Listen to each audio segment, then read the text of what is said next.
Hello, everyone, and welcome to Watching 100 Movies. I'm Christiana Ellis. I'm Mike Mateen.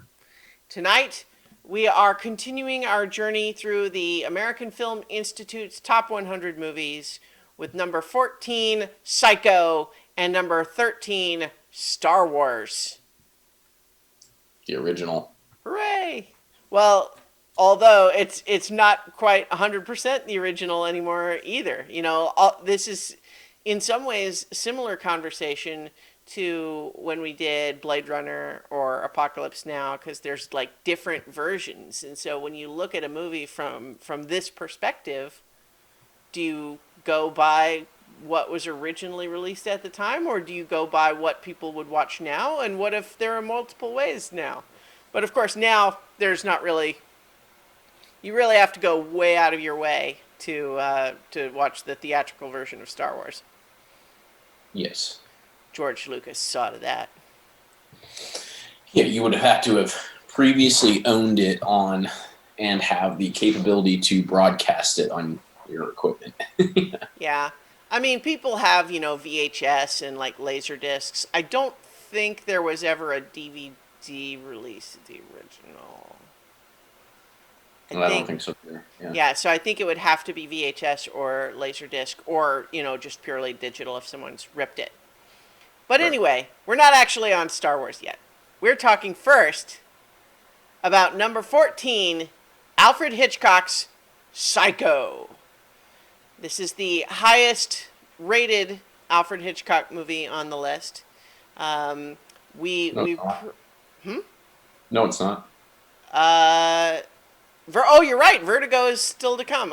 For some reason, I was thinking we did Vertigo already, but we already talked about Rear Window and North by Northwest, correct? Yeah. Correct. Yep. So I knew there was three others, but you are right that Vertigo is still to come. It is not the highest, second highest. Second highest. But Still on. one of the things that I was thinking about when I was getting ready to watch Psycho is how that guy made a lot of really good movies to the point where you could ask someone to name their top five um, Alfred Hitchcock movies, and it might be a completely different top five than someone else's list because there are that many of them that are really good. Yeah. This, Um, I mean, these four are probably gonna be close to being in my top five. You know, well, neither of my top two are even on the list because what are just your top two before we get into Psycho? yeah, personally, I like Strangers on a Train and Notorious more than any of the four on the list here. Yeah. Is Notorious the one with the wine cellar thing? Like, Yes, yeah, and yeah. like the Okay, that's what I thought. key. That's the Yeah. one that the MacGuffin term usually is or thought to have originated from. Is talking about the key in that movie and like the glass of milk, the poisoned glass of milk, and it's got Claude Rains in it, and I really like that Yes, one. so those two would be on mine. I would probably drop if I was doing a top five. Um, Man, that would be tough. I guess rear, Rear Window. I just love North by Northwest, even though I Yeah, put Rear Window above it in the thing. Like just as a personal, I think there were sure. some reasons why. I think Rear Window does some things that are really unique, and that's why it deserves to be higher. But just as personal enjoyment, if I had to pick between, if I could only watch five of them, Rear Window, I'd probably drop off. So Yeah, Rear Window is probably it's the funniest one, right? yeah, Like, but then again, that's not necessarily what you're usually coming to Hitchcock for. But yeah, like Strangers on a Train, I just feel like is so underrated when people talk about Hitchcock. I love that one so much. It's got so many great set pieces in that, like the carnival with the music, and then at the end the whole thing with the it's the carousel spinning out of control. There's the tennis match where you have that amazing shot where all the people in the audience are going like this because they're looking back and forth because they're watching the tennis ball, but then just our bad guy is sitting there staring right at our hero, and it's just such a cool image. Everyone looking back and forth except just this one guy. yeah. I mean, yeah, it's all that, and then just the psychological aspect of it. Hmm. The whole premise, in there is just really interesting. Yeah, So yeah. um, But yeah, it's a Psycho. yeah. Well, certainly Psycho is. I think that probably if you asked someone who's not like into film, name a Hitchcock movie, I think Psycho is probably the one people Absolutely, would yeah, would name, right? Like it's probably the most mainstream of Hitchcock's movies. yeah. And so my wife is going to watch the remainder of the list with me, um, just because we're into just things that are just pure joy. Hmm. For the most part, there's. Well, we've got Gone with the Wind As ahead, I which said, has we can get to got some that later, but complications yeah, there. But yeah, yeah. we can get to that one later. But other than that, there's a lot of just a lot of joy in these. That I think these are movies that she realizes, if they're in the top 15, they're things that she should probably experience. Hmm. She hasn't seen a lot of them. But yeah, we sat down to watch this. I convinced her that it wasn't a pure horror movie. Hmm. She now still disagrees with me. Oh, okay. She agrees it is more than a horror movie, but Hmm. that it is not a horror movie. Yeah. Well, I am fascinated, and I don't mean this in a judgy way at all, but the fact that what you told me is that she did not know the plot twists when No. she watched it, which is fascinating for me because I don't think I knew all the like the twists before I ever saw it. So I never got the experience of watching it where I didn't know what was going to happen, both with Janet Leigh getting killed, and also with what the deal was with Right. Norman Bates. So the idea of being able to be surprised by that is tantalizing for me. It was pretty amusing because I didn't want to tip it once I realized that she legitimately didn't know. I didn't want to like probe too hard or Hmm. protest too much or whatever. I mean, she obviously knew that. I mean, the Janet Leigh one, she knew she was going to die. I mean, because Okay. Yeah. the two things she knew about it is that it was an Alfred Hitchcock movie, Hmm. and that it had a shower scene. Oh, okay. Yeah. So she was aware of all of that. Hmm. And so, which is funny to me because that scene is as good as it is watching it for the 50th time for me. For someone to come into that cold, know that it exists, know what was going to Hmm. happen, and still be terrified by it. Um, I'm not happy that my wife was like terrified by it, but it's Hmm. like it just reminds us how powerful that Well, was done.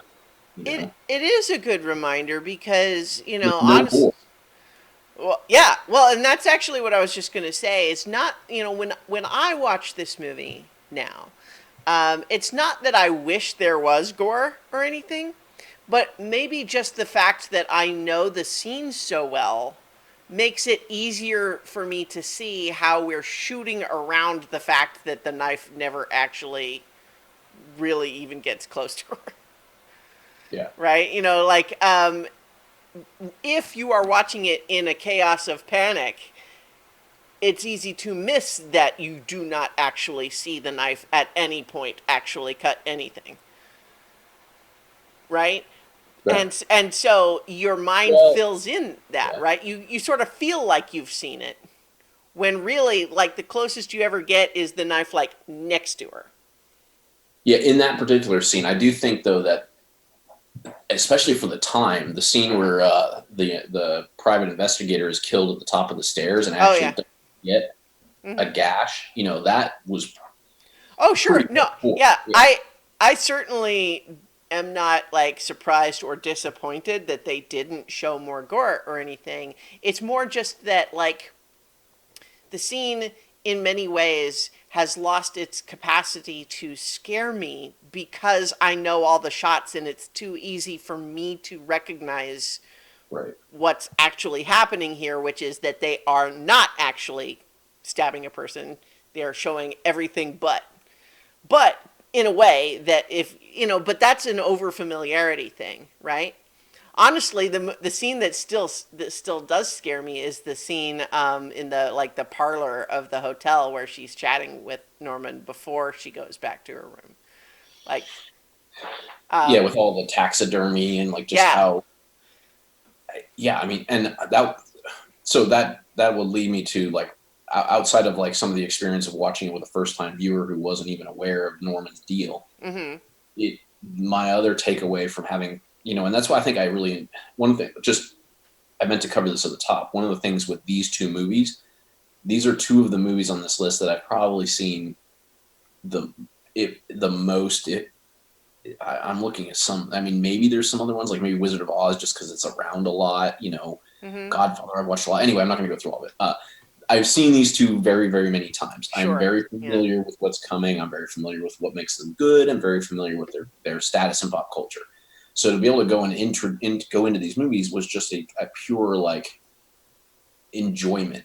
I didn't have to be ready for anything. Like I know, like you to your mm-hmm. point about the scene. Like I know everything inside and out about this Yeah. movie. You've seen the documentaries that talk about the making of it and how did he Yeah, get the shower head shot and all that stuff. I've read books about them. I mean, these things are just been part of our culture and the things that you and I enjoy for so long. So that being said, again, my number one thing was enjoying watching both of these with someone who hadn't seen either. Um, so she got to watch both of these for the first time, which is amazing, Yeah. and we'd be able to experience that and share that with her. Mm-hmm. Um, for being again someone in their 30s who, but she never didn't watch movies from before. Yeah. She only watches the movies when they come out. So if there was these old movies, yeah, I'm sure they're good, but they're old. That's how Right. she's. Well, honestly, I feel like not having seen Star Wars is bigger than not having seen Psycho, only just because it's more recent and it's an ongoing franchise. But again, not in a judgmental way. I'm definitely not like making fun or teasing Yeah. it. She It's had, so that's the thing. She just, that was a decision she made, like yeah, whatever. And I don't think it was a conscious one. It was just like, I watch movies when they come out yeah. and that's it. And so she has seen Star Wars's, just not Ah, this one, interesting. Well, again, we'll talk yeah, more about Star yeah, we'll Wars. get to that. So anyway, but the second piece, which is what I was kind of laying the setup for, is that I took away from this, kind of coming back at it, knowing everything about it, is just how absolutely phenomenal Anthony Perkins is. So good. Like this, as good as Hitchcock was, and as cool as the shots are, and the set pieces, and the house, and the plot, this movie is not on this list if he does not turn in that performance. Hmm. It is what makes the whole thing so unsettling. He absolutely nails this sort of like goofy, boyish, Yeah, disappointing guy, that but you with the turn. always feel like something's weird with him, even, Yeah, and that's what I got. Again, watching her watch it, she's just like, I mean, this dude's like kind of weird. And I wanted to be, that's what I first was like, yeah, he's pretty weird. And then I was like, oh, I don't think she knows that part of it. yeah. Yeah, well, you're exactly right. Well, so what before we come back to that, because I definitely want to talk more about that. Let's just briefly, for anyone out there who might be watching this who has not actually watched Psycho, it might be because it's a movie that's sort of known in pop culture. It might be the case that you sort of feel like you know it without it necessarily having actually watched it. Like you feel like you know all the spoilers and therefore you don't need to actually watch it or something like that. But so we've got the basic premise here of Janet Leigh. I For some reason I always, whenever I say Janet Leigh, there's a moment in my head where I'm like, wait, no, is it Vivian Leigh? No, it is Janet Leigh, and I keep just doing that in my head, even though I'm right to begin with. So, she plays, she works at, it's like a real estate office, right? Of some kind, Yeah, or it's not. I was gonna say I thought it was a bank for a second, but it's not well, because but that's the then whole she's point. Is that you have going to to the go bank to the with the bank. money. Yeah, So yeah, it's a real and estate. we open with the reveal that she is having. I mean, neither of them are married, so it's not an affair in that sense, but they are certainly having an unmarried relationship, right? Right. And he does it when he comes on business travel, so it's kind Yeah. of like a fling type thing, like but they want it to be more, but they can't be together basically Right. because of their circumstances, Or it seems like she's maybe indicated that she maybe doesn't care about that, but he's feeling like he needs to have his act together more before he would be comfortable having them get married. And there's some slight indications that she's pressured him a little bit on that, and that's where he's been resisting. Because later, when he's writing the letter, he's basically saying, I've changed my mind. I'm willing now." Um, Even though at that point it's too late. But in any event, they are, they have this relationship. They're talking about not having enough money. And then she goes back to her office after this sort of lunchtime tryst. And there's this obnoxious, uh, probably millionaire, not billionaire in the 60s. Or what was this? What year was this one? I think it's 68 if I'm top of my head. No, No, 60. 1960. I was going to say just barely 60s. Yeah. But in any event, he's this rich guy. He starts off nice enough, but then you pretty quickly realize that that niceness is just basically a sort of flirty, demeaning attitude. Right. And that he's kind of a sleazebag, and he's making a big show of how cool it is that he's paying for this enormous this real estate purchase with cash, and he's wanting everyone to know how cool he is and how rich he is, that he's able to. It's like something for his daughter's wedding, like he's buying her a house or something for his daughter as Yeah. a wedding gift, which just ties right into what Janet Leigh's character. I honestly, right now, I could not tell you what her character's name is. Marion? Maybe Mary. Oh yes, you're right, Marion Crane.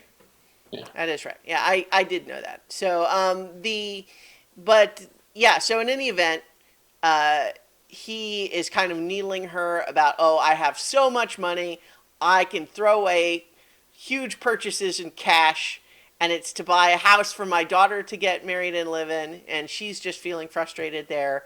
And that's when the little devil pops up on her shoulder, and makes her change the color of her underwear, which we'll talk about in a second, um, because it makes no sense in a moment. But she decides, when she is asked by her boss, hey, I don't want to keep that much cash in the office, can you take it to the bank right away? She kind of says, well, what if I take that cash and don't go to the bank and maybe just don't come back? And that becomes the new plan.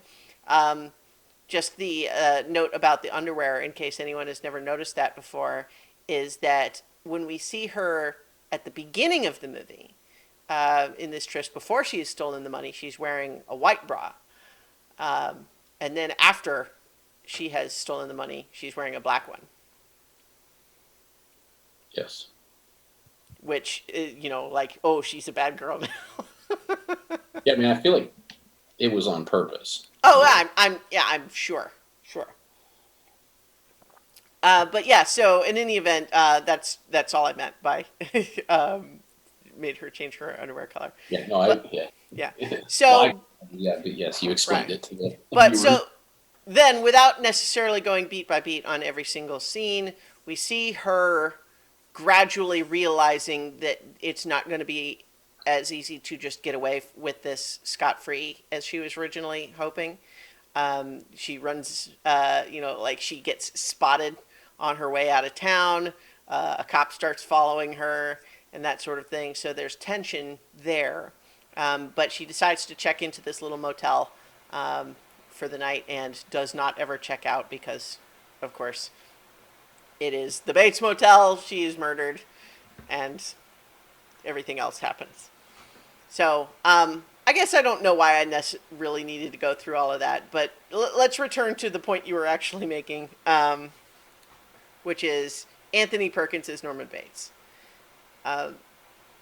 and you're absolutely right that he nails this the kind of person who acts kind of harmless and friendly and a little goofy, but with this just slight uncomfortable feeling about it that he can then sort of turn on a dime. He's got that personality, but then he's got a knob that is menace, and he can just turn that up and down without changing any of the rest of it. And it's just this amazing thing to watch. And so that scene in the parlor is like a case in point there. I think that you know there's just these moments where it'll kind of bump up a little bit when he says something a little weird, and she's like, "Huh?" And then he kind of covers it, and she's like, "Oh, okay, I guess that's fine." But then finally, she mentions, "Oh, your mother. I heard her yelling," and he starts getting really uncomfortable about it. And then she says, "Well, what if you maybe had her live somewhere else?" And then he's just immediately like, "You mean put her in a home, one of those places?" And he's like he doesn't ever even like yell or anything like that, but you can just immediately sense this is like, oh no, I've pressed a button now. This is Yep. this is not good anymore. I am no longer comfortable in this room. Exactly. But again, it's like he doesn't like hit her, he doesn't yell, he kind of frowns a little, but there's just the subtlety of his performance is such that you just really feel this layer of unsettling, uh, you know, I don't know what else to call it. It's just unsettlement that kicks in there, and Yeah. then And and that's then the scene where he delivers that iconic line, right? Isn't that's in uh, the part of the a scene boy's where, best friend is his mother. Is that the one you mean? oh, I was thinking of the, well, we all go a little mad sometimes. Oh yeah, Because I think she says like, "Oh, is she mad or whatever?" And he's like, "Well, mm, we all go a little mad sometimes," but he says it yeah, in such a disarmingly like yeah, awkward yeah. way. Yeah, Right. But so up until that scene, the tension had been mostly coming from this idea of, oh no, she's stolen this money. Is she going to get caught? Right? That's what we're worried about. And so when she's checking into the hotel, like, if we're in a position of not knowing what's going to happen, we would be probably thinking, the worry here is, oh no, is he going to remember her and be a witness or something? Is he going to find out and all of that? And it turns out to be completely separate and incidental. He ends up sinking the money into the bottom of a swamp without even ever knowing it was there, yep, which is kind of amazing. Um, but yeah, so that's where, but things take a turn. She goes back to her room. After the whole conversation, she has decided that she is going to go back and try to return the money if she can, you know, which is interesting. I wonder about that, So do you think she's doing it because she feels like she feels guilty and it was the wrong thing to do, or is it just that she's worried she's going to get caught, period, and figures it would be better if she initiates returning it and hoping they don't press charges? I always took it as that, she basically, which I think is part of what's supposed to make it feel like so terrifying that she Mm-hmm. dies, is that she had actually had this realization, that she was kind of caught up in this crazy dream, and it's like, no, this is wrong, this feels wrong, like just in like that's almost like the thing with having the conversation with him Mm-hmm. allows her to come to this, like grounds her in this, like, what is the actual right and just thing to do, Yeah. not what is going to keep me from getting caught. Like, I feel like that's what's meant, at least that's how I always took it, Mm-hmm. is that she leaves that conversation with his like awkwardness and is like, has this epiphany that like, I am not this person, like I'm going to take this back, regardless of the repercussions. Right. And that's what makes it so tragic, is that he's the one that makes her realize how to be right, but then is Well, also the one that kills her. yeah, and part of the way that happens is that she is talking about how she would feel if she felt stuck with an abusive mother the way he seems to be.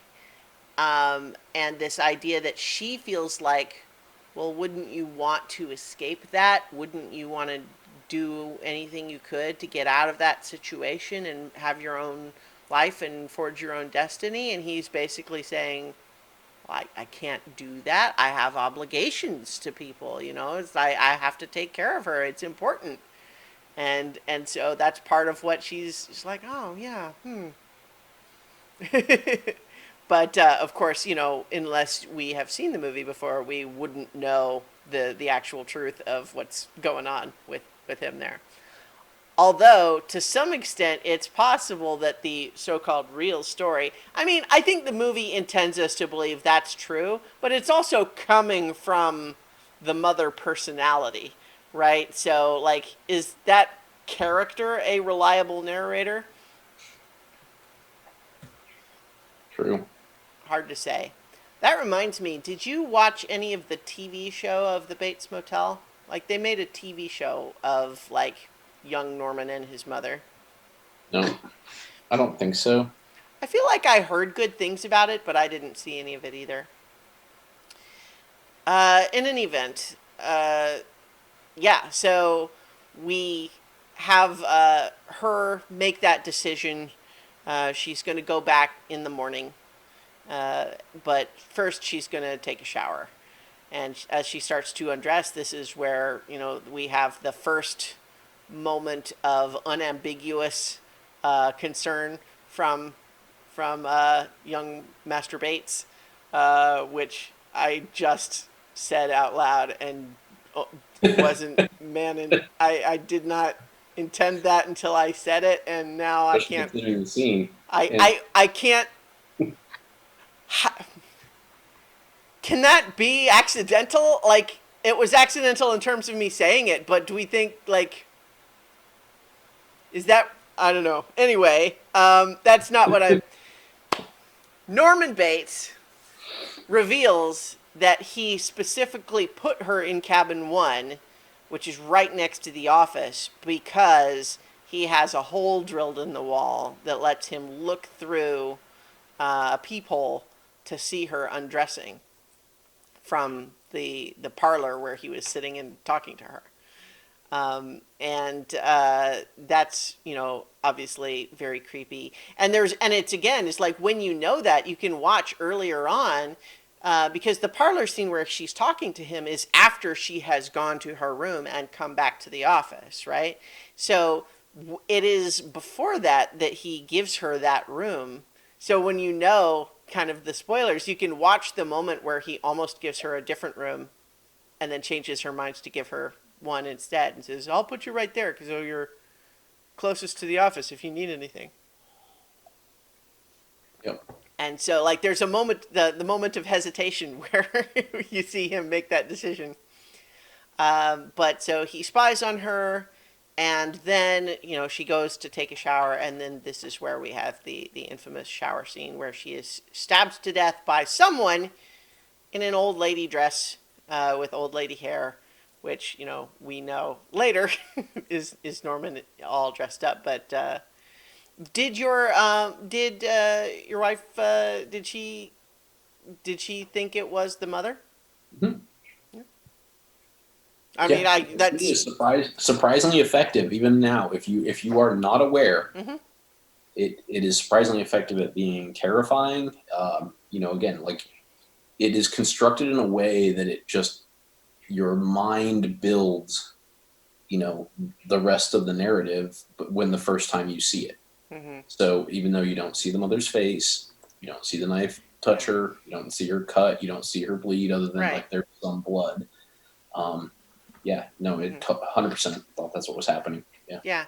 And I think that there's some key images that are used to make that feel so rock solid in our minds, and even though we haven't really seen much, because like the shot is shot. It's not like there's an old lady that doing the stunt work, right? Like it is Anthony Perkins in the getup doing it. I think. I Yep. guess, but That's and my I mean, understanding, at least, like yeah. when you know, and you like pause on the shots where you see the attacker, like yeah, that looks like Anthony Perkins' build.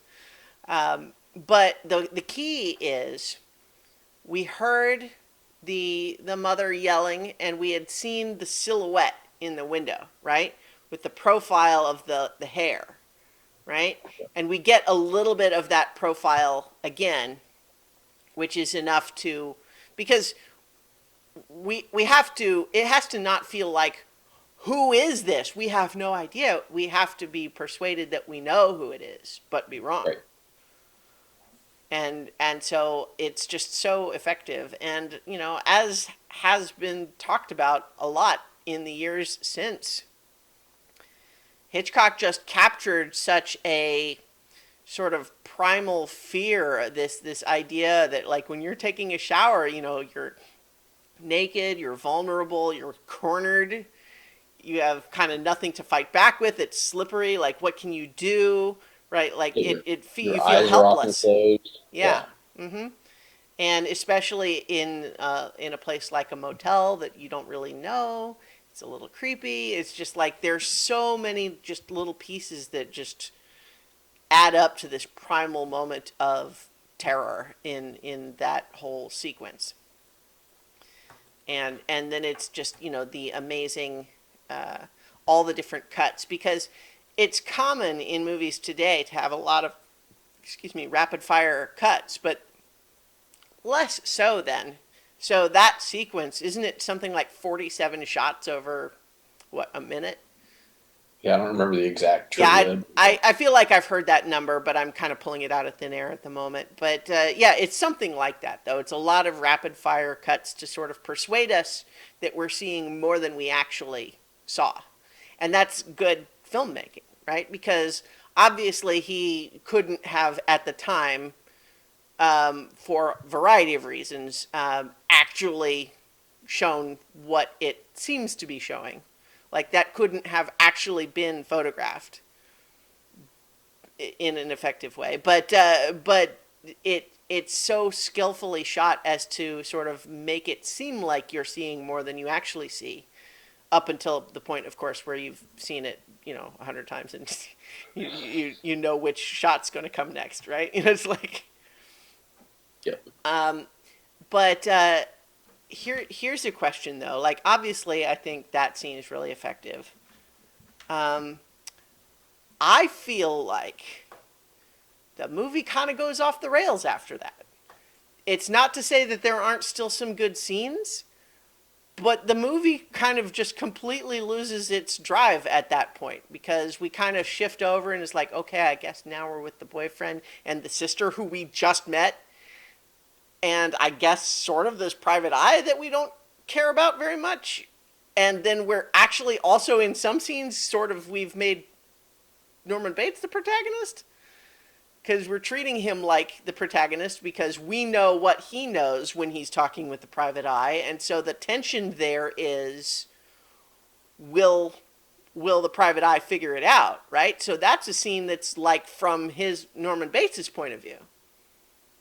And so it's sort of like, it's not that those scenes are bad, but I just feel like the first half of the movie up to that shower scene is just this amazing moment of building tension with one thing, only to have this sudden reversal that pulls the rug out from under us in this culminating moment. But then after that, it's messier comparatively.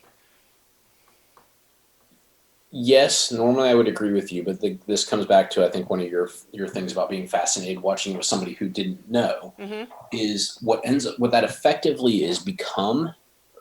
You know, if you're a first time viewer of this, Mm-hmm. is like a shell game Yeah. where you're not. It leaves you off balance as to what is actually happening. Right.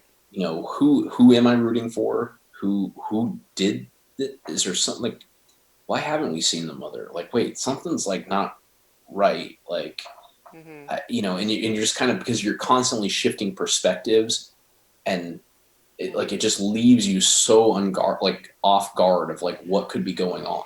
Yeah, I You, guess maybe it makes sense to have some of those scenes that are like, now making Norman like the protagonist, because if you we don't know don't he's the know, bad guy. yeah, Yeah. what we might think there is he is horrified to discover that his mother has murdered someone, and he feels like he has to protect her, but now we have the tension, we think, of, is he going to continue to protect her, or is he going to like turn her in or let her be caught for these murders? Right. And so you're becoming like overwhelmingly like frustrated with him because of like this weird like disassociation that he's had with like what his mother did, and like, Hmm. and that's where again why he's so good again, because you don't know that if you don't know what's happening on behind the scenes. Like, you feel like, all right, like I knew he was like into his like mom, but like this is starting to get a little weird. Like, he's protecting her, and like, I mean, he seems like he's genuinely a good dude, but he's covering this horrifying thing up for his mom. Like, it's kind of Hmm. weird, and then you go to the private eye, and like that gives you a different perspective where it's like, something isn't as it seems. Like, that's kind of what he's figuring out. Hmm. He's still, even though he ostensibly is saying like, oh, I need to go talk to the mom, like something, what you get out of those scenes is something just isn't adding up, even though he doesn't know that she died there. Right. His perspective is something isn't adding up. Right. And It you as the feels like, viewer take on something isn't adding up, as opposed to like, even though you know what he's investigating happened. mhm.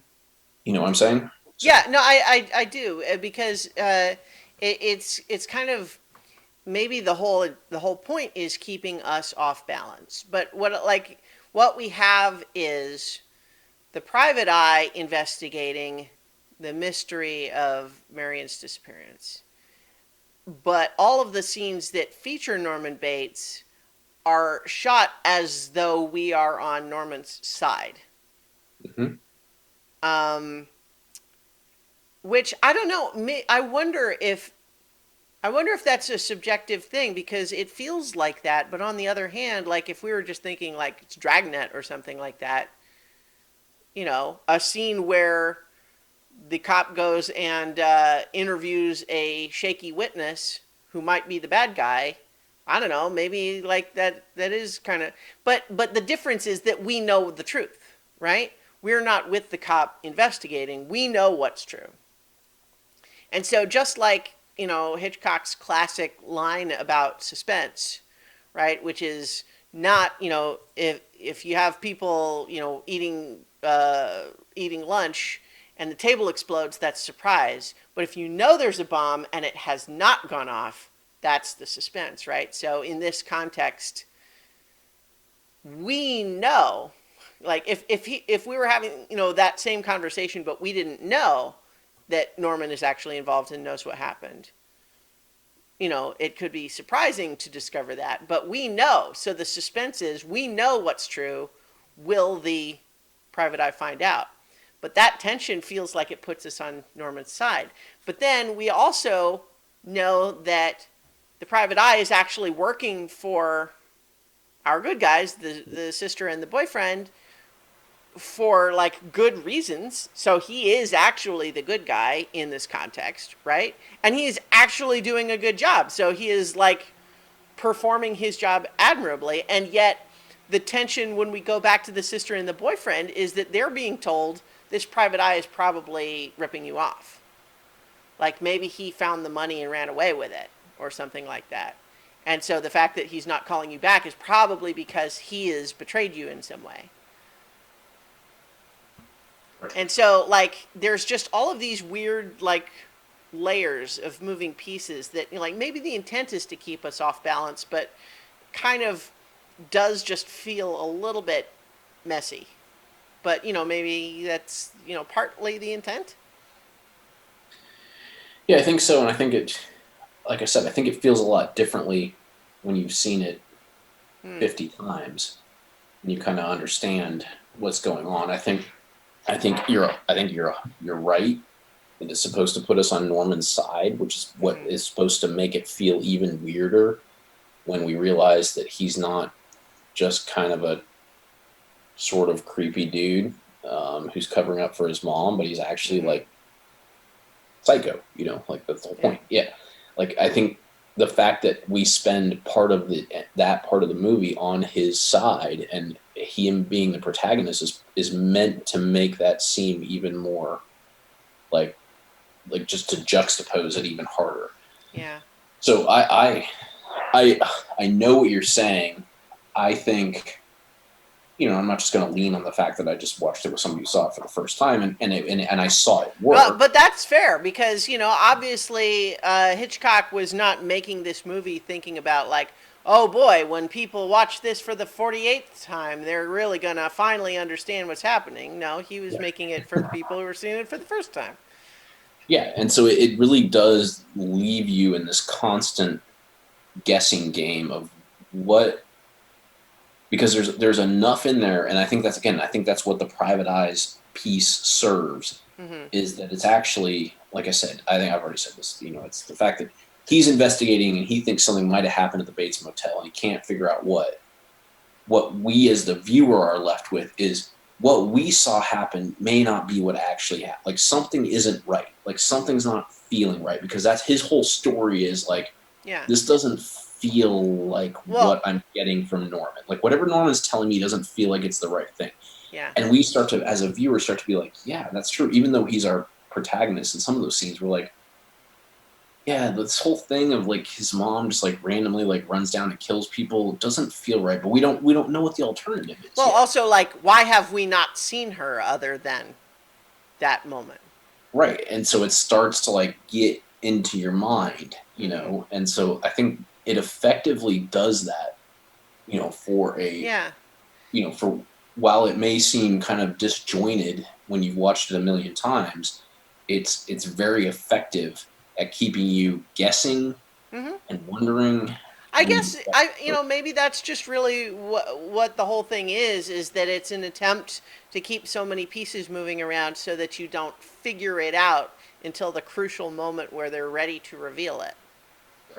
But because that's so difficult to do. And again, because I've never seen this movie in a circumstance where I didn't know the answer, I really almost can't completely judge it on that. But the idea of a reveal, like the the perfection would be no one guesses it until it's revealed, at which point you understand it perfectly with crystal clarity. Right?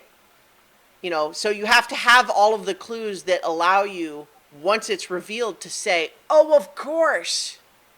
How didn't I notice this before? But at the same time, to prevent people from actually figuring it out ahead of time. Now, to be fair, this was certainly, I think, it's not exactly the obvious thing that people might guess the actual answer in this one. But I mean, they maybe would be more likely to now, given that it's been in a movie. But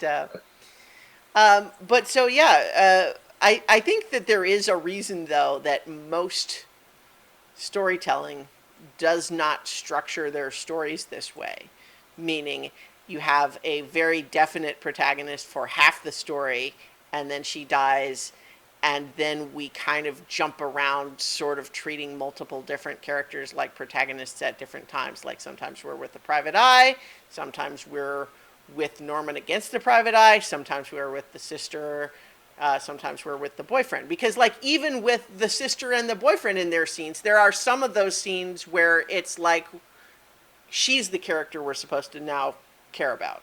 And then there are some where it's the boyfriend.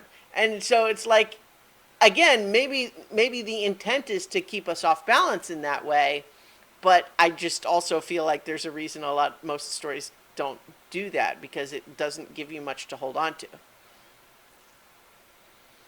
Yeah, I mean, I agree with you in that. Yeah. it's not typical, but I definitely forgive it in this. I mean, I Oh, think yeah. And what they're trying to do, it makes sense, you know. well, let me, of course, reiterate in context that I'm not questioning this movie being an amazing film.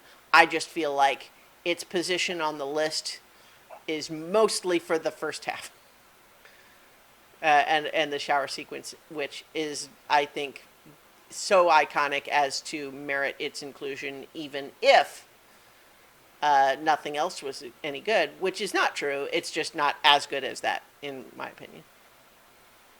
That's fair, yeah. And I think I've made my counterpoint, and Sure, sure. we can. So how did she feel with the sort of the big discovery, like like the climax there? Like, was she surprised, or did Yeah, she? I mean, I think it did it was effective. It was like, oh, okay, like to your point, like it made sense because there were enough clues. Like we hadn't seen her, like something wasn't right with him, like something wasn't Mm-hmm. right with the two of them, like, and it's you just couldn't put your finger on like what is it, and then when it's like, Mm-hmm. oh, this is what it is, you're like, oh shit, well, okay, that makes sense, I guess. you know, um,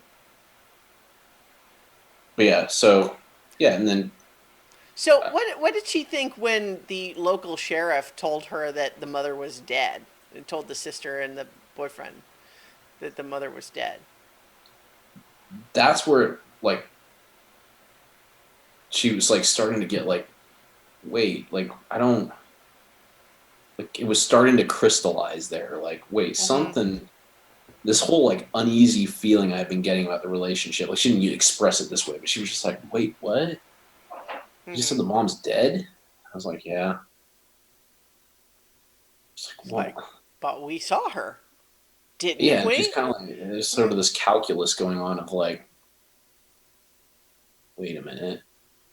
And I think it was like, I think the timing is like almost just right, like for a first time viewer, where it's like, okay, oh, oh, okay, I think I see what, what's happened. And then, so you kind of realize it before the like, Well, right, spinning like around in the because chair thing. yeah. You get to it before that. That's just the, hey, you're right, Mm-hmm. you know? Um, I mean, that scene happens, isn't it? Something like it's a good 20 minutes before the actual reveal, isn't it? where the, Where they go and the talk to the mistake at? sheriff, and he basically says, you know, oh, the private eye said he was going back up to the house to talk to the mother, and the sheriff is like, "What are you talking about? The mother has been dead for a long time." So there's a pretty slick line that keeps that thing alive just long enough which makes sense in the context of the movie about her being hidden in the fruit cellar. Mm-hmm. Oh, okay. That comes literally like right after that. Mm-hmm. And so you're just left with enough reasonable doubt where it's like, wait, so he faked her death? Yeah. But that's Or not yeah. right. Like, yeah, he hit her, but and they thought she was dead. And so your mind's just like, what the fuck is happening? Yeah. And then like, and then but you start, like I said, you almost crystallize on it right before you actually get the reveal. Like, so the Mm-hmm. reveal is you were right figuring this out, not here's what happened. Mm-hmm. That's at least the journey that she went on. So, Yeah. and I feel Um. like that's probably pretty, I mean, just by the way that what I know of the movie and how it's constructed, it feels like what was probably meant to happen. Yeah. Um. But yeah. So and then we get to the big reveal, which works. But then, of course, it's also like, you know, uh, a movie that feels like it needs to have 5 minutes of a psychologist explaining everything to the audience. For the it's like the last 5 minutes of the movie is just this guy going, so here's what actually happened, because I know you're all probably confused. So It does lead to some cool.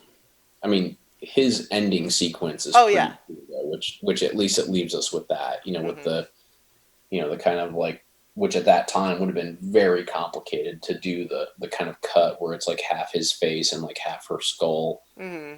and like the whole thing about like how he's watching the fly and how he's not going to hurt it because he Yeah. wants them to say, well, she can't be all bad because she wouldn't even hurt that fly. Well, You know? and what I love so much about that bit is because wouldn't even hurt a fly. Like, I mean, that was a saying already. I think before this movie, right? I mean, Yes. but the thing is, the idea that you're just going to let a fly just crawl on your arm and not do anything, not even shoo it away or anything, because you are trying to convince them that you're not crazy, like that is such a crazy thing to think. Look at that. I have a fly crawling on me and I'm not going to do anything about it so that they won't think I'm crazy. And I just love the dissonance of that, right? Like this whole the thought process just being out of phase with any sort of a normal person. Cuz like you don't have to kill the fly to just say get off me, fly.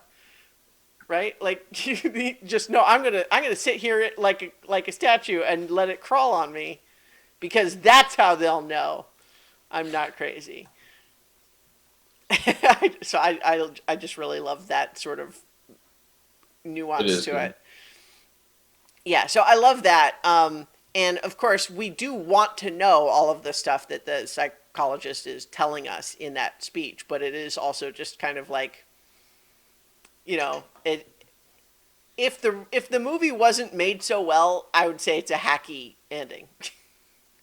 Right? It's basically the epitome of the idea of telling rather than showing. Right?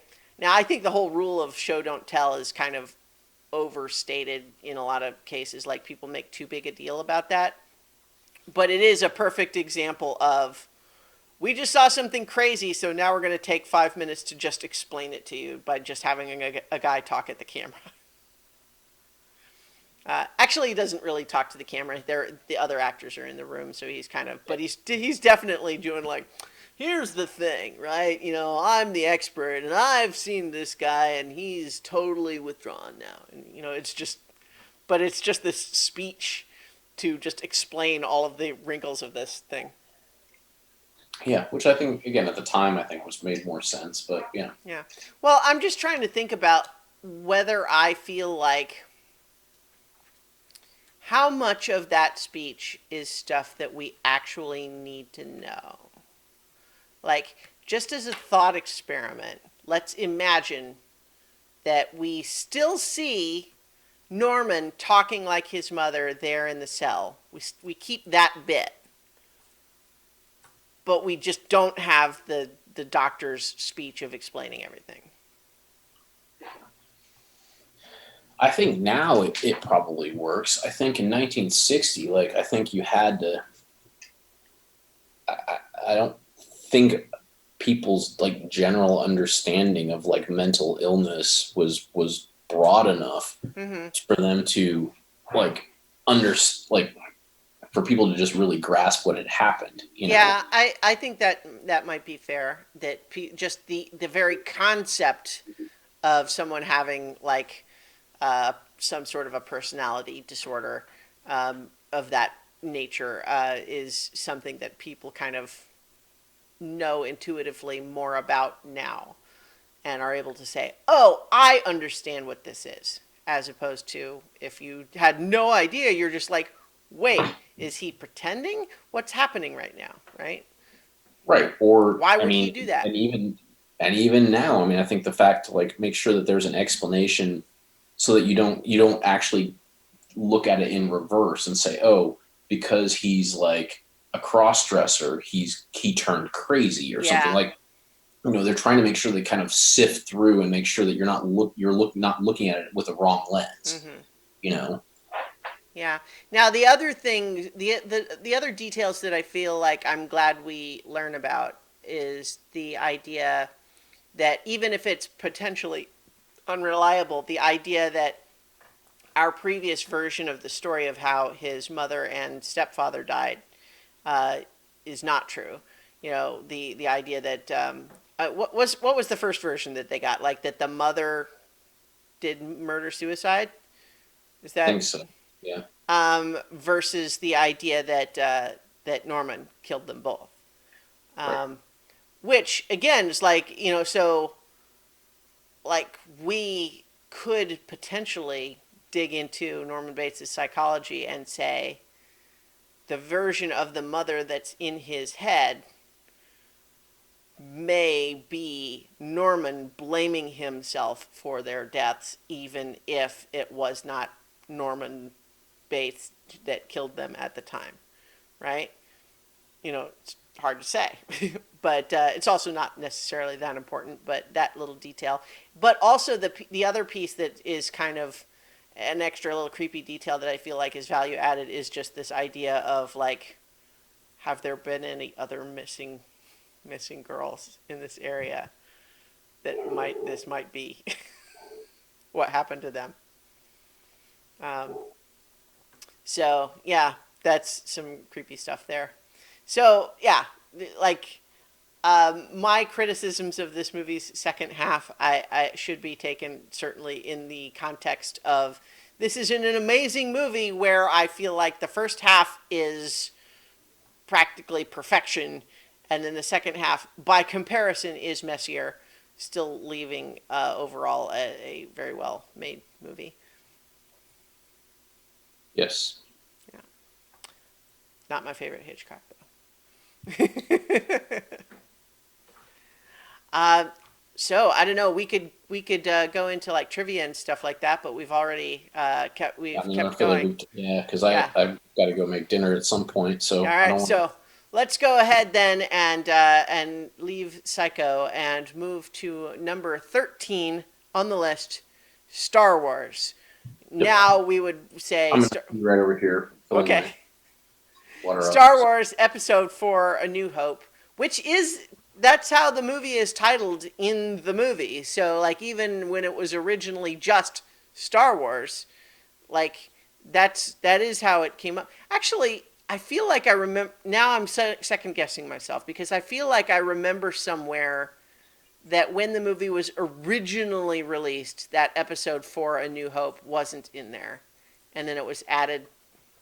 Oh man, now I'm second guessing. So, I don't think that's true. I remember. I've always remembered that being at least in the scroll. added. Um, let's see. Um, Like I feel like that's was part of the allure of the movie. Not that obviously it was good, but the fact that like they chose to start and they knew from the beginning that they were starting at episode 4. okay, so let's see. I feel like I've found. Where is.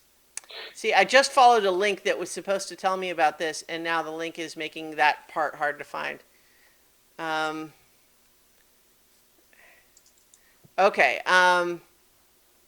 The film was originally, this is from the Star Wars Fandom.com wiki, and it says the film was originally released as, and consequently often called, Star Wars without Episode 4 or the subtitle A New Hope. The 1980 sequel featured the episode number and subtitle in the opening crawl. When the original film was re-released in 1981, Episode 4 A New Hope was added. Okay, so every time I've seen it, Yeah, it was well, episode. to be sure. I just like, oh, by the way, let me remove. There we go. Star Wars. Um, the yeah. So I didn't mean to sidetrack us on that. It was more just like I felt like I had heard that little bit of trivia and wanted to kind of say something about that, just because like if it was originally on there, like it was always part of like the intention, but of course when the original movie first came out, like they hoped that it would be big, but they had no idea Right. that it would become as big as it ultimately did, right? But so a lot of people know a lot of things about Star Wars already, but let's just briefly again talk about it from the perspective of someone who had not seen it before. So like You said she had seen Star Wars's, but like which one? Which ones had she seen before this one? I'm not sure 100% which ones, but like, I mean, anything over the last probably 5 to 10 years that since we've been together, like we've watched together.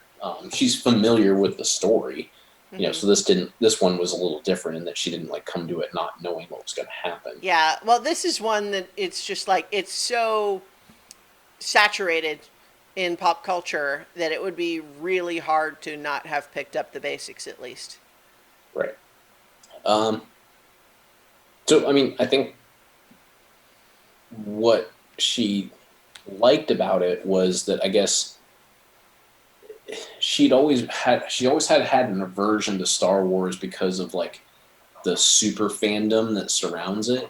Yeah. That like maybe if you weren't like that into it, it wasn't that good. Hmm. And to come into it as a like sort of tangential, because again, she's watched only Star Warses that exist now, which again she's enjoyed them as movies, but there's so much depth that the fan base like puts on these Yeah. things, Yeah. where she was just like, are the original ones going to be like too heavy for me or like just not enjoyable? Hmm. So I think just the fact that it was a fun action adventure sci-fi movie, Hmm. e- even when you remove all of the layers of like what the super fans love about it, which some of us are different degrees of that.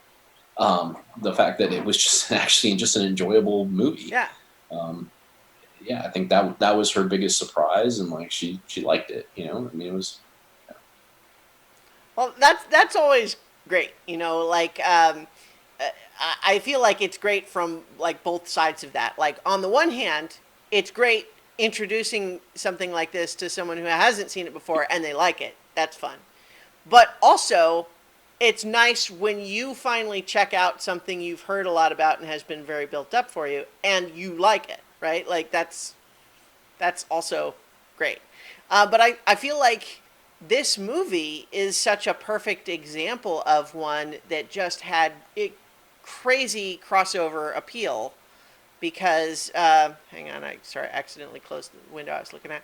Crazy crossover appeal because the storytelling in it is just so pure. Like everything's an archetype. The just like the whole idea of like the pacing of the story and how things progress is just so primal. Like you get so much of it, but then everything layered on top of that is just really clever and deep and like detail oriented.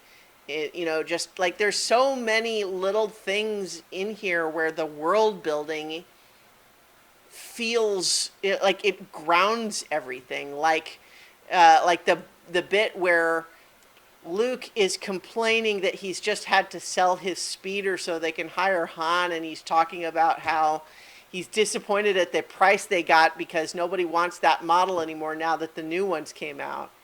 And it's just like lines like that, just like that get thrown away, or just weird details like, why does the cantina owner say that droids can't come in? We don't serve their kind here? What? so there's a, Why? like droid racism. Yeah. Yeah. Incidentally, there's been all sorts of different, fandom theories of, just like what's the backstory for that guy and why does he hate droids so much. But in any event, that's because this movie has just spawned all of those sorts of things. But like, it's there's just so much world building that just happens without it's the perfect opposite of what I was saying with the idea of the psychiatrist having to just explain everything to us and telling rather than showing. Like so much of the world building in this movie just happens because the characters just interact with something on their way to somewhere else, and they Yep. don't have to take the time to say, oh, you see, what Luke is driving here is a speeder, and it uses this kind of engine to make it float instead of using wheels. And so it's actually this model, and here's what it runs on. And, like, nobody cares. What we care is, look, he's got a cool flying car thing, right? And it just understands what level of detail is needed, provides that, and then moves us forward. Right. And some of those things have become, almost like inside jokes or like iconic jokes. I don't know how you want to put it, but like you know, I used to target whatever womp rats for my whatever. I can't Yeah, even remember all the, like, I I didn't even used to know. bullseye womp rats from my T16 back home. They're not much Oh, bigger than 2 meters. Yeah, yeah, exactly. Like, just what is that? Like they just, I mean, it's just such a yeah. silly line, but it gives such depth to like who he is and where he came from, and that Mhm. basically like he is this sort of like, I guess, pseudo redneck, Mhm. like that's kind of the idea. Um, and, there was something about there's some sort of speed run. I can't remember the other line. Oh, There's the another, Kessel Run. yeah, the Kessel Yeah. Run. Yeah, Well, and like that one is sort of the classic because it's like he says the ship that made the Kessel Run in less than 12 parsecs, but parsec is a measure of distance, not time. And so there's been all sorts of fans having to bend over backwards to try to explain what that means and why Han didn't mean just use the anything. units wrong. Right? It's like all it's supposed to mean is that like, oh, it's really fast, and it's just they kind of, the line was maybe a little bit lazy using a fancy sci-fi word that actually did mean something instead of a made up one, you know. Right. So there's all that kind of stuff, and then yeah. So I agree with you though, but that's all part of the world building. Is Mhm. that Right. they have these silly throwaway lines that you are like help shape like what your understanding of what's happening Mhm. is. Right, but like what's also interesting is think about like who are our leads in this movie? Obviously Luke, Han, and Leia, right? And then Obi-Wan is kind of a secondary character because he's, like he's there, he's one of the main guys, but he is clearly framed as the mentor character to Luke, right? But the thing is, Luke doesn't show up until like what, like 16 minutes into the movie or something like that. Han is even later than that, and then Leia is even later than that, right? So like, I mean, she's at the very beginning, but oh yeah, I guess you're right. We see her just a little bit at the beginning. That's true. I forgot. Yeah, but yeah, the point though is that like she disappears for quite a while. No, I guess that's not even true. We kind of check back in on her. I don't know. I'm my point just being that it seems like it's, rewatching. It's a long time before Luke actually shows up because we don't see him until he really becomes part of the story. right. Same for Han. It's like we don't meet Luke when he is just hanging around on the moisture farm and nothing's happened yet. We wait until the story catches up with him, which is to say, the droids are being sold and they're being bought by Luke and his uncle. Yep. And so, and then, but like, again, like C3PO and R2D2, like, let's put ourselves in the mindset of people who have not seen and known Star Wars for 40 years. Uh, like, it's just like you've got this, humanoid one that's kind of prissy and it talks to this weird little squat thing, trash can looking thing, and they have arguments back and forth even though only one of them is speaking English, and they clearly have this like old married couple style relationship even though they're robots, and it's weird. Like, but all of that is just the joy of this because even though like the world building of it, of why are these two robots so different from each other? Why are like they're different kinds? They have different functions. Do we have to understand what C3PO gets used for versus R2D2? Like we don't have to know any of that. What we just immediately react to, thanks to the performances of Anthony Daniels and like the amazing noises, Sorry. and the like, because we've got Kenny Baker there in the little physical R2D2, and then the noises that they make, like it just communicates everything we really need to know to follow the story. We don't have to understand, oh, R2 is an astromech droid and he's used for these and this and that, and we don't have to understand, what C3PO's deal is, although he's happy to explain it at any opportunity. Um, we don't need to know those things. All we need to know is, R2 has been given something, We don't fully understand it yet. But now they're in danger. They're running away, and they're having to. But like they're stuck in a desert. You know, we have the whole bit where C-3PO is like, they're fighting. He's like, I'm not going that way. It's too hard. You'll rest in a day, and then like kicks him, and then walks away, and it's just like, it's just delight. Yes, it is good. One of the things that we can maybe just discuss is that there, we talked about this a little bit at the beginning, is that this has, the so-called enhanced edition that came out, what was in the 90s, right? That they did these for the first time, I think. 90s or early 2000s. Right, because Episode 1, Phantom Menace, came out in 99. So I'm pretty sure the it was enhanced right edition. around that same time. Like it was almost like all together. Yeah. Right. Yeah, I think that the enhanced editions all were before. I'm pretty sure. But in any event, those came out with things to kind of update. Actually, you know what? Maybe I'm wrong. Gosh, enhanced editions, Star Wars. Gosh, a lot of this stuff I could have looked up ahead of time. Yeah, but what's the fun in that? Yeah.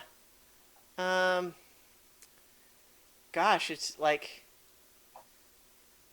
it's harder to find this than I. Yeah. Okay. The 1997 special edition re-release of the trilogy. Yeah, because what they did, I yeah. think they released them in like 97, 98 back into the theater to get you ready and excited for the 99 Phantom Right. Menace. Yeah. I was just like, again, like second guessing myself in terms of when it was, just because like a lot of the advances, like a lot of the changes made were to update some of the special effects and using more CGI stuff. And I was just trying to remember, like, well, how good was CGI in the 90s? And it was this good, apparently, because because that's what it is. But I think, you and I briefly chatted about this offline, but I feel like there are a lot of pseudo invisible changes where they just did things like they took a sort of a slow moving tracking shot of a ship during the Death Star battle and made it a little bit more dynamic, and things like that are fine and are actually probably improvements. How necessary they were is questionable, but at least they are an improvement. But all of the extra scenes just it's kind of bizarre how wrong-headed some of them are, because there's some bizarre enhancements to scenes that existed, like where they put, in the desert scenes, they put in a bunch of like rat-looking things. Like it does nothing. It doesn't enhance anything. It's just distracting to something that just didn't need to be there. Right, like, and some of the other shots, like the longer establishing shots of Mos Eisley, and showing like more weird alien things walking around inside, like, okay, fine, like some of that stuff is just clearly intended to be like to make little kids laugh, like the whole bit where there's one droid and the little flying thing comes up to it, it's making funny noises, and then he goes hits it, and it's like, okay, it was just a moment of slapstick for no other reason or context. But, like, at least I don't mind that so much. Like, it's fine. But obviously the big offenders were the whole Han shot first thing, because it took one of the iconic cool moments of Han Solo, like introducing Han Solo as a character, and it just totally like diluted it. And even still, like the new like if you watch it on Disney Plus right now, there's yet another change, and the only new bit of it is that Greedo now says McClunky before he and Han fire at the same time. I didn't even recognize that. I watched it on Disney Plus. Yeah, so that bit was new. So like the changes to that, like originally Greedo did not shoot at all. Han shot him under the table. It's like, I've looked forward to this for a long time. I'll bet you have. Blam! And that was, that was what it was. But then I guess George Lucas was worried that for little kids, like that made Han seem like too much of a bad guy or something like that. And again, it's like, okay, well, I mean, if you're feeling like your target audience is 8-year-olds and not the hundreds of thousands of people who already love the movies, yeah, okay. But like the problem was whether the concern had any merit at all is one thing, but the problem was the scene looks bad now. Like to make it look like Greedo fired first we have to believe that Greedo missed from 3 feet away. He's got his gun at him right across the table and then shoots and misses him. Like, you see the beam not go straight from where the gun is pointed. Like, it looks bad. And it's just like, so like, even if we didn't mind the concept of it, the execution is poor, and that's frustrating. But I feel like even more is the Jabba scene, because it's one thing to say, like, okay, anyone who doesn't know the background of this is that when they originally shot it, of course, Return of the Jedi hadn't been made yet. Jabba had not been established as something else. And so they shot it with this guy who's basically like a human gangster. And he, was in this like big furry coat and like he was just a guy. And they shot a scene that way.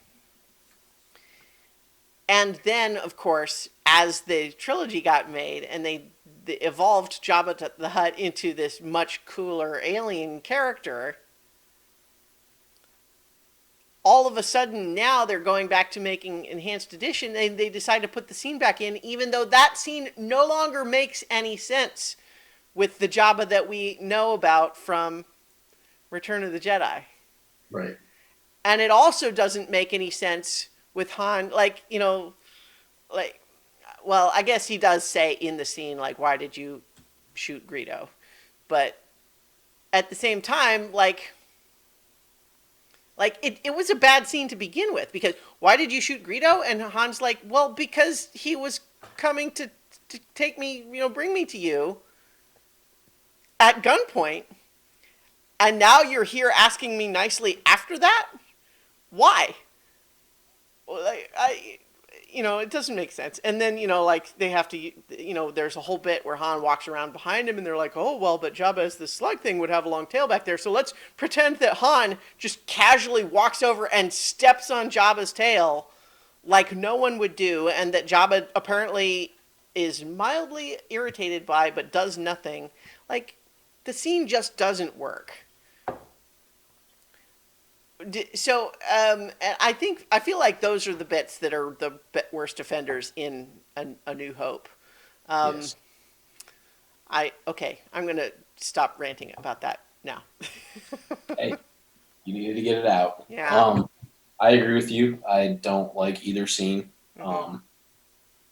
The Guido scene was where I first kind of realized, like, where my wife was going to be on this. Because I paused the movie afterwards and I said, "Hey, just so you know, this is one of the most controversial scenes in the movie." Yeah. She's like, "What? Why?" And I was like, "Well, because they changed it to make it like," and she didn't even realize what had happened. Like, it's Sure. so you have to because it's just so fast at this point. Like, it's just to your point. Mm-hmm. She was like, "Oh, well, he just like shot the guy that was after him." I was like, "Yeah, but they like made it so nuanced." Because originally it was really clear that like Han just like shot him under the table while he was at gunpoint, and then they made it look like the guy shot at him first, and he kind of missed or ducked or whatever, and then Han shot him because they didn't want Han to look like a bad guy. And she's kind of staring at me, and she's like, "People care about that?" And I was like, "Yeah, it was kind of a big deal. Like there was a whole like Han shot first like controversy," and she kind of just kept looking at me. She's like, "Can we just start the movie again?" Well, yeah, but like and I don't want to be like, but it's the point is like, yes, I agree. I think it made more sense for Han to have shot him. I think it was the better part of the movie. I think it was all that, but it's funny to watch somebody just come into it with like none of this context and be like, yeah, it was just a weird scene where the other dude got killed. Like, Right. I'm just move on because I'm not trying to think about it like Well, that. well, what's interesting, I think, about that question is that it becomes a case of if it had always been that way, that probably would have been fine and people would not complain about it. The complaint is that they changed it and made it worse, right? Because it's one thing, I think, like, or rather, I think that's why people got mad about it, right? Like, if we didn't have Return of the Jedi and know what Jabba was like in that, right? If we had no context of saying we understand what Jabba's like, and we only had the scene that's in this movie to tell us what Jabba's like, that would probably be fine. We would not be super scared of him, but we wouldn't question it, right? It's only with the context of saying this Jabba in this scene makes no sense considering what we know of Jabba from the other movies. And again, like the whole bit of the scene being kind of chaotic with Han shooting Greedo is like if it had always been a little chaotic, okay, fine.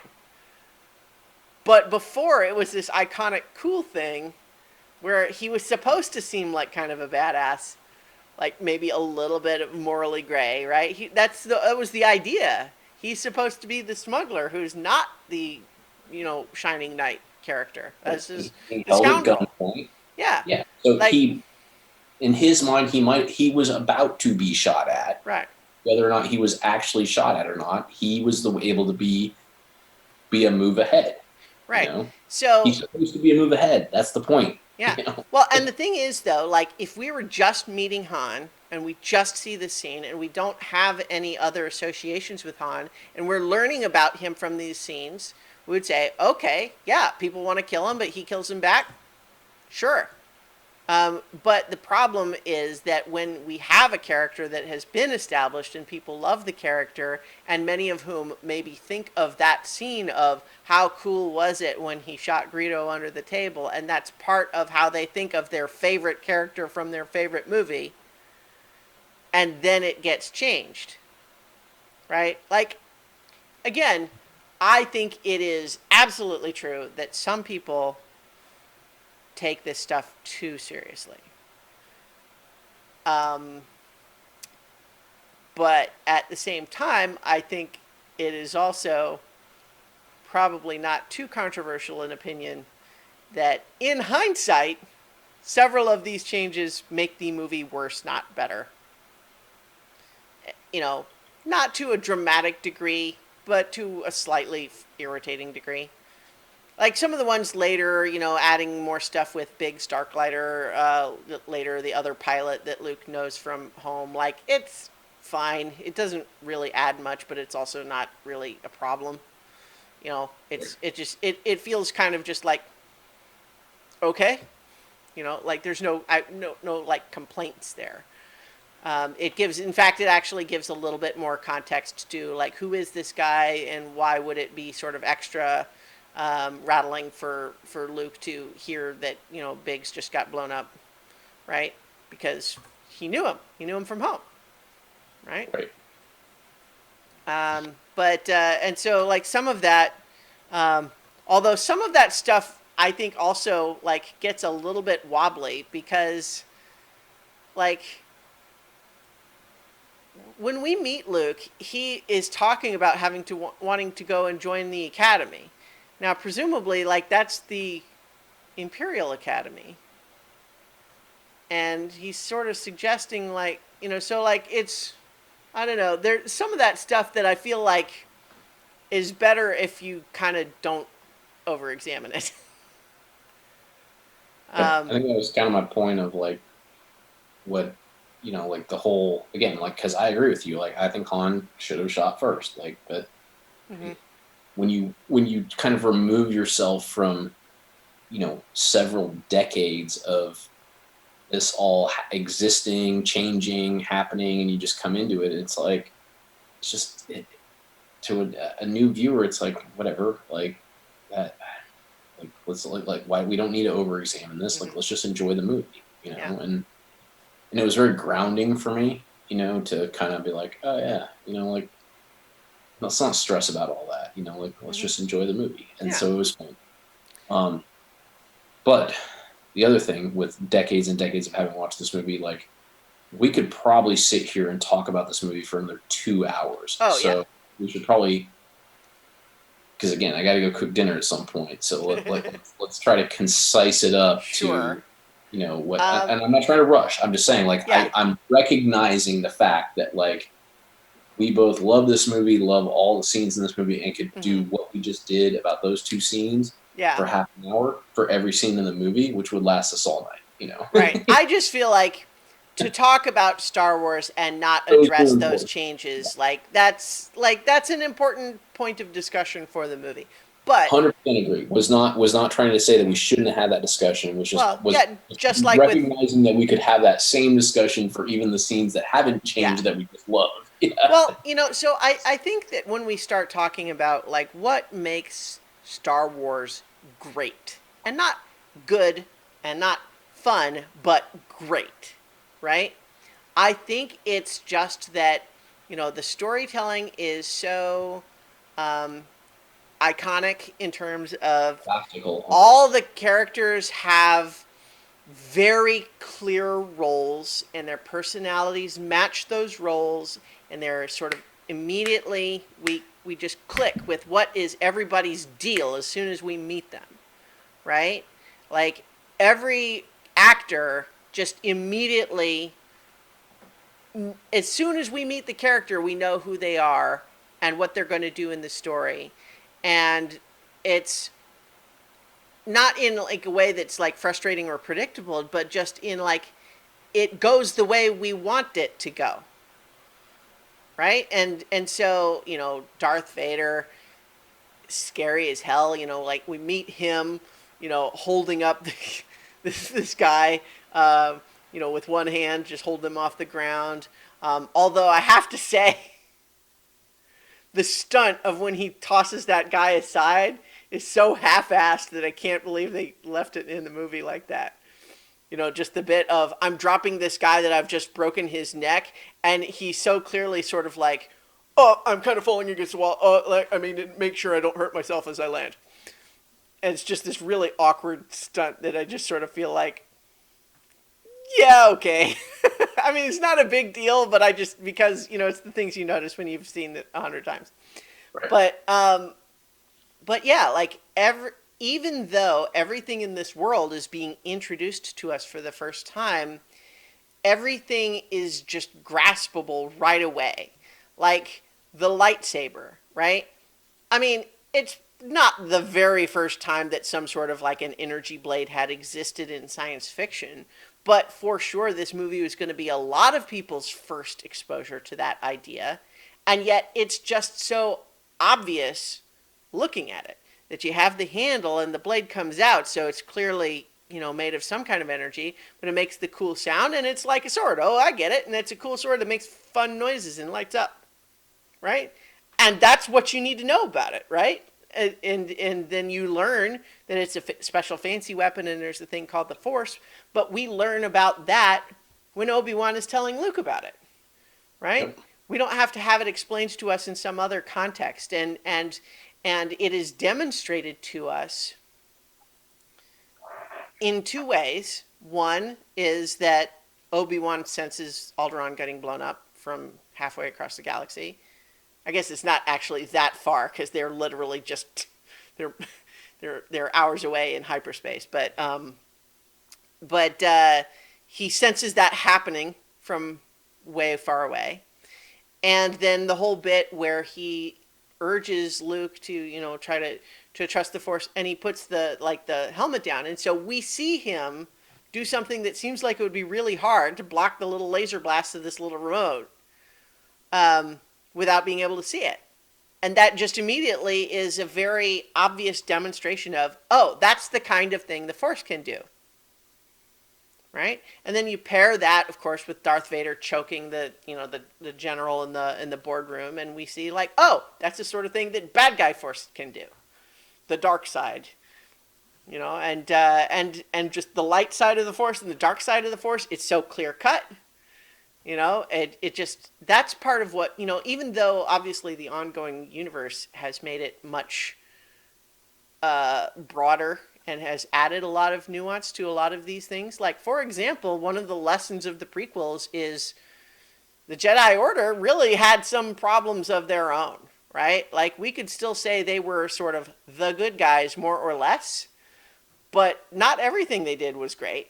They certainly had some major flaws that contributed to their own downfall, right? And so, you know, that's something that we learn now. But like in this first one, when we're learning about everything, everything is just clearly drawn.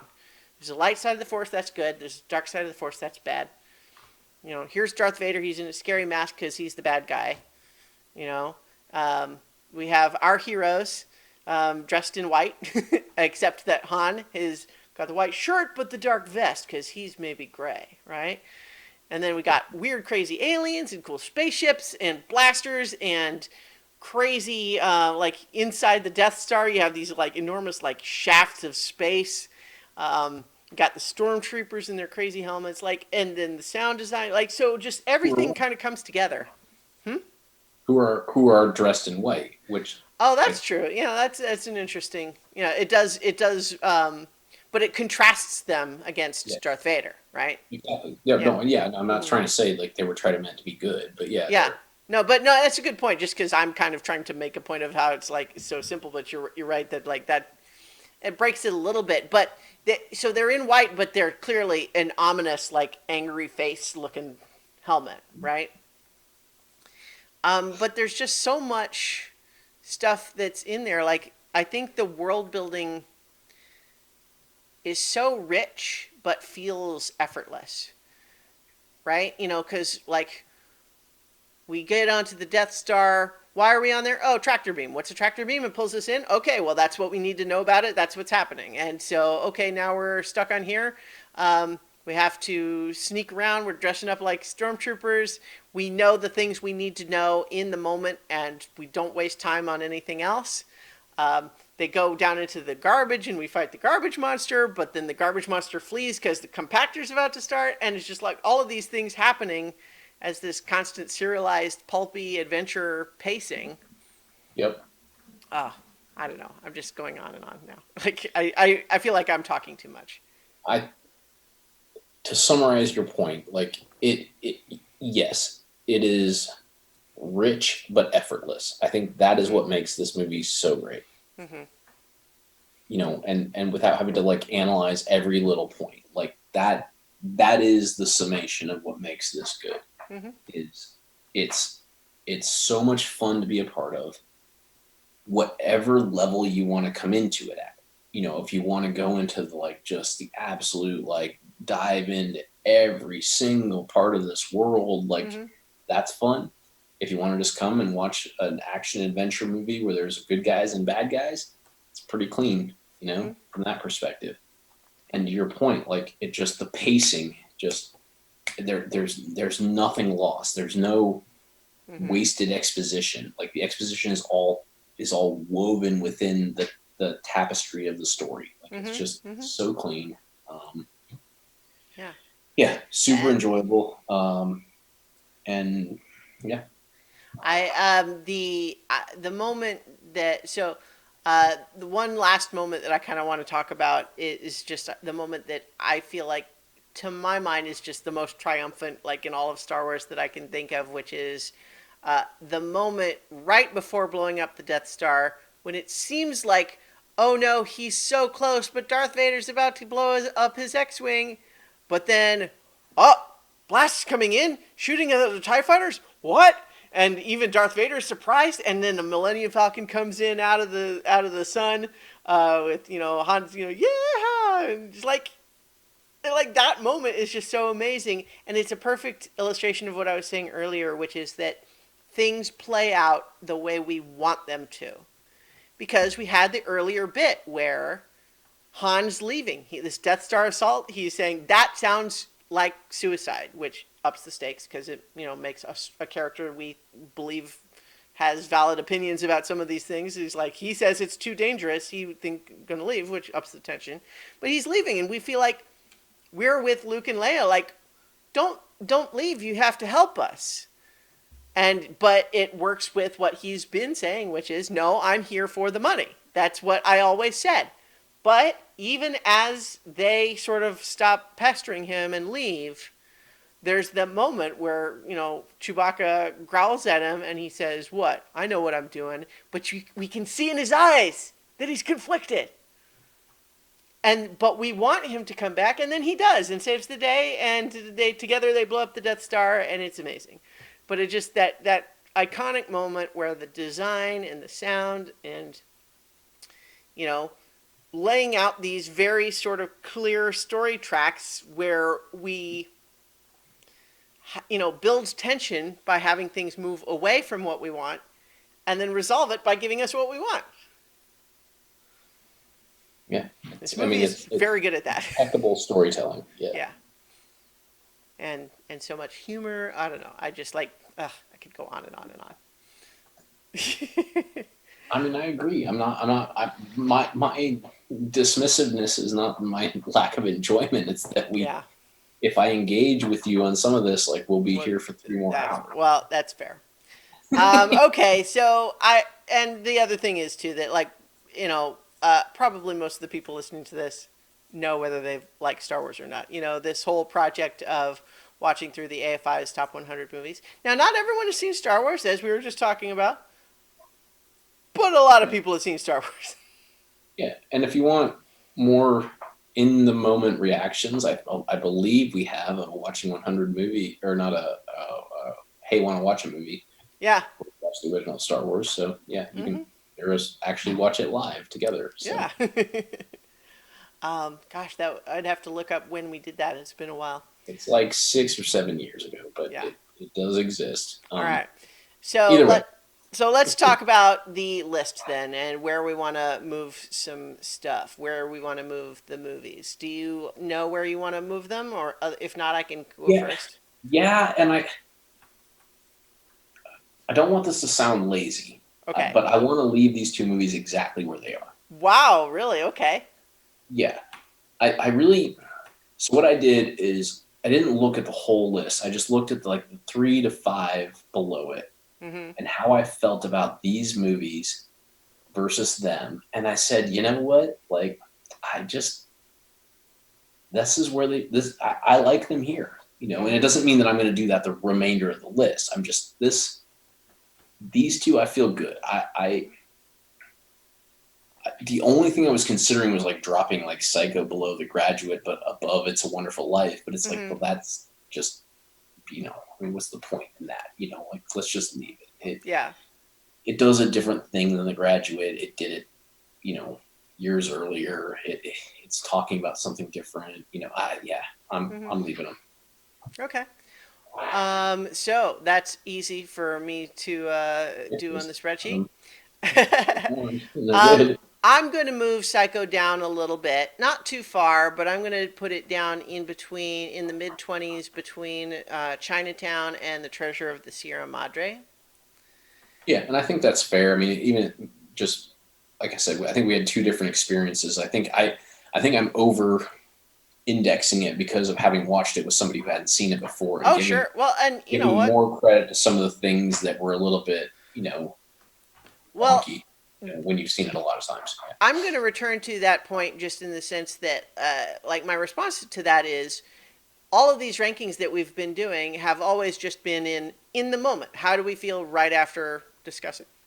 So that's totally fair. But so I'm going to move Psycho down there, and then Star Wars. I was feeling this impulse, I feel like I should move it, but then I look at what I have as the top of all of the movies that are on there now, and it's 2001, and I'm saying well, I really love 2001, but do I love it more than Star Wars? No. No, I think I love Star Wars more. So yeah, Star Wars is going to stay. I think that's the right decision. Even though it's your decision, I'm agreeing with it.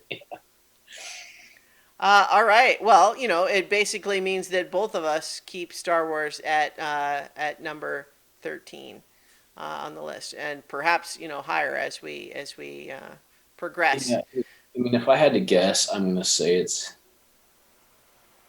it may move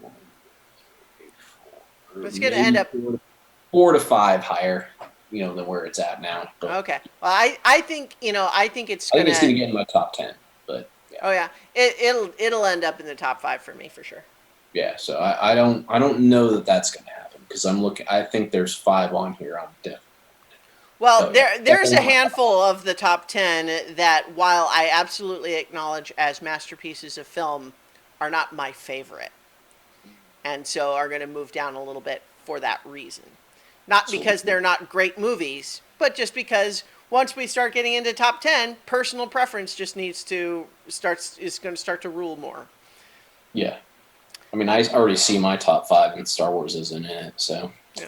but it's definitely in the top 10. All right. Anyway. So in any event, next time we're going to talk about number 12 and number 11, which are The Searchers, which is a John Wayne Western from 1956. Yes. You can keep talking. Yeah, and then City Lights, which is another Charlie Chaplin movie, silent film from 1931. I believe it is the last of the Charlie Chaplin movies, the highest ranked, and in fact, the highest ranked of any of the silent films. So those are the next two that we're going to watch. And so, we'll be talking more about that. But once we do those two, we will have arrived at the top 10. And the reason that I highlight that is because what I was just talking about in terms of the rankings and how we had, all of these are put in their spots based on having just talked about them. And so I think there are occasionally movies that, looking back, we might not keep them where we put them in the moment, right? Yep. And so what I think might make sense is after we do the next two, but before we crack the top 10, maybe we do sort of an episode where we kind of go back through the list that we've done so far and see if we feel like shifting anything around. That works. And that's just kind of a way to revisit the long road of where we've come so far before we embark on the home stretch. I But like that'll it. but that'll be after the next two, which will be The Searchers and City Lights. So in the meantime, everyone, thank you for listening and or watching, and go watch some good movies. Yep. See ya.